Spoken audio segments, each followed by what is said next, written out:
Alright, this is a short review for the XPPen Artist 12 second generation with the X3 chip for the pen. As you can see right there, you can see I've got the, this is Kira, and I've got the, whatchamacallit, the marker brush. I just picked that one because you can see the angle detection, and you can see that good pressure. You've got all of these customizable shortcuts. You got the two keys on here. Look at that, right? So right now this is in what is it? It is in canvas only mode. I believe that's a zoom out. And then this tablet, you can look at all the features, but you can see definitely good view angle.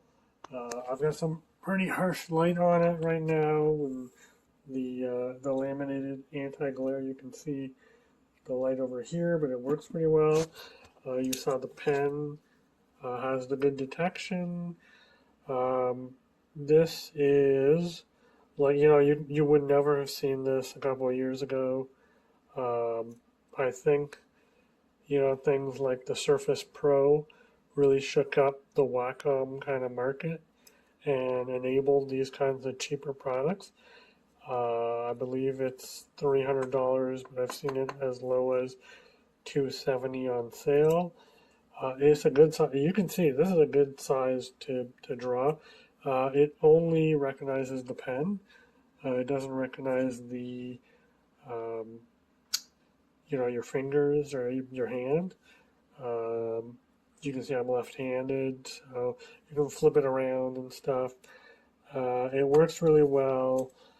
The things to note, so a lot of these, the product itself, great.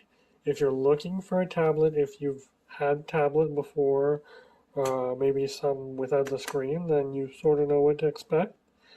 But I want to just explain some of the weird things you have to do. You definitely have to go download the driver. I'm using Windows, but it was really weird because this is a 3-cable setup you can get. One cable, like the extra, that's just a USB-C. But this is USB-C, and on my computer, it actually uses an HDMI port and 2 USB.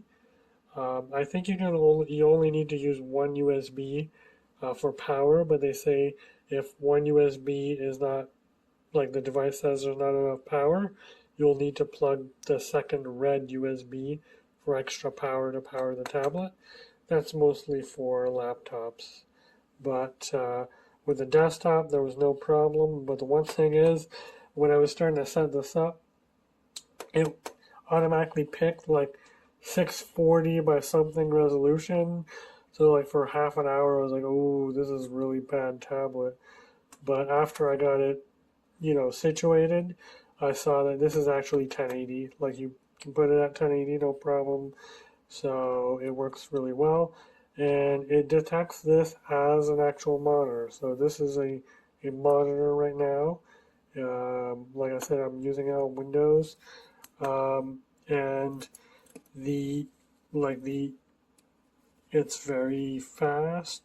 The detection is good, but you're going to spend, maybe an hour setting this up, getting the driver downloaded, getting the software you need working, finding the right tablet mode for the software.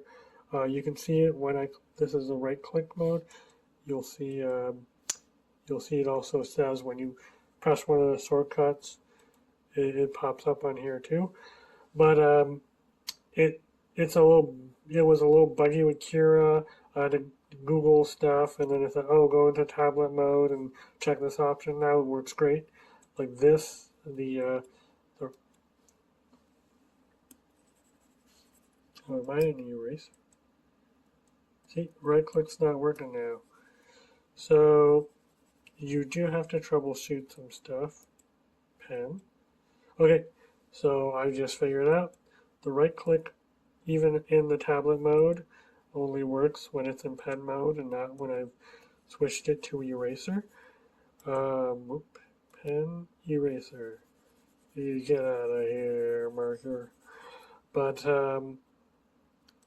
it is pretty responsive. I've had these tablets before. This is the first one with the screen.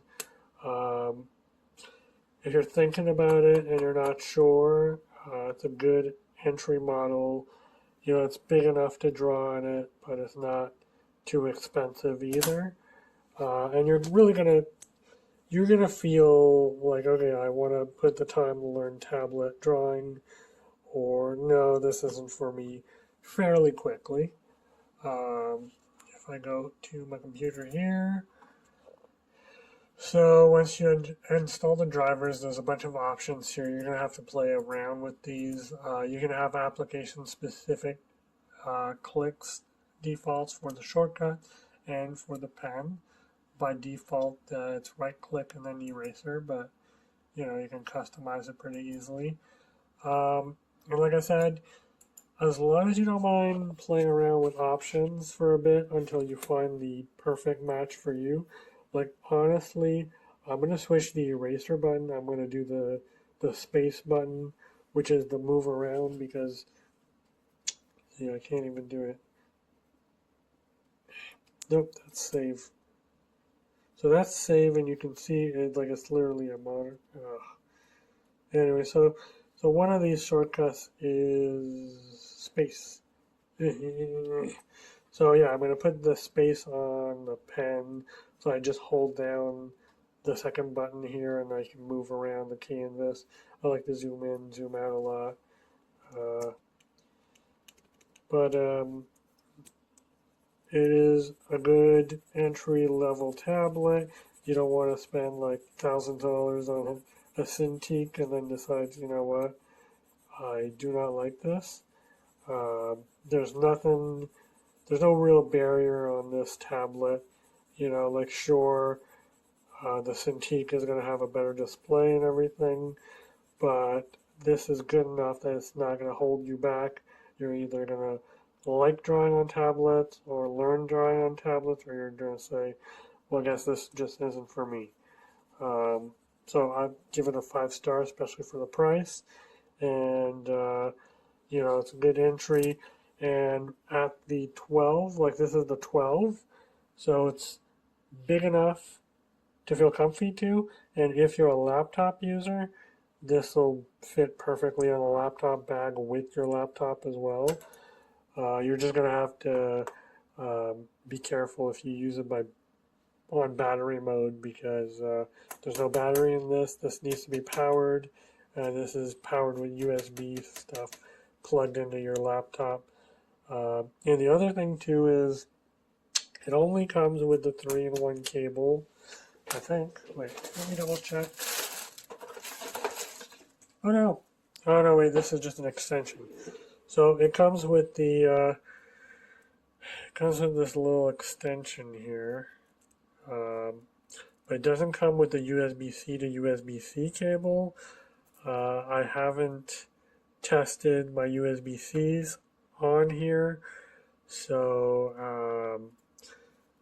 I don't know if you need the specific one from XPPen, but right now this uses up one of your HDMI port, which if you already have several monitors, maybe you don't want that. And that's the only thing to note, really. Everything else on this is really awesome. So I'm going to try and show you this as both. First off, I had quite the headache trying to get this to be a mirror screen, and I had to go into my computer settings to be able to do that. The biggest difficulty I'm having with this is that here, on the tablet, everything I do on the tablet is happening on the screen. So I'm able to pick colors the same as I would on the screen. What I'm finding challenging is the size of the boxes, and I'm finding I'm having to go back and forth to be able to pick out things. So the responsiveness is not too bad. As you can see, it goes up there. I'll try and do something that has a little bit of a pressure to it, but I am finding it challenging to do any sort of change in the settings, because you see how small those are compared to on the screen. And then if we switch back to the mouse, I have much better control on the screen, and I'm able to go back and forth. So I think it's good for getting into the fine stuff. What I don't like about it is that there is a lot of cables attached to this. So I already have a fairly cluttered computer, and then when I'm adding these things in, it makes it even more so. Now let's change this, find something a little nicer color. Sorry, I should show you what I'm doing. And I'm struggling with these little tiny points, so. But I'm able to get a little bit more detail, and then if I change the size, I can bring it down. Of course, I can zoom in or out, but I have to go back and forth to the mouse. There is shortcut keys, but right now I have mine set up for copy and paste and my more frequently used things.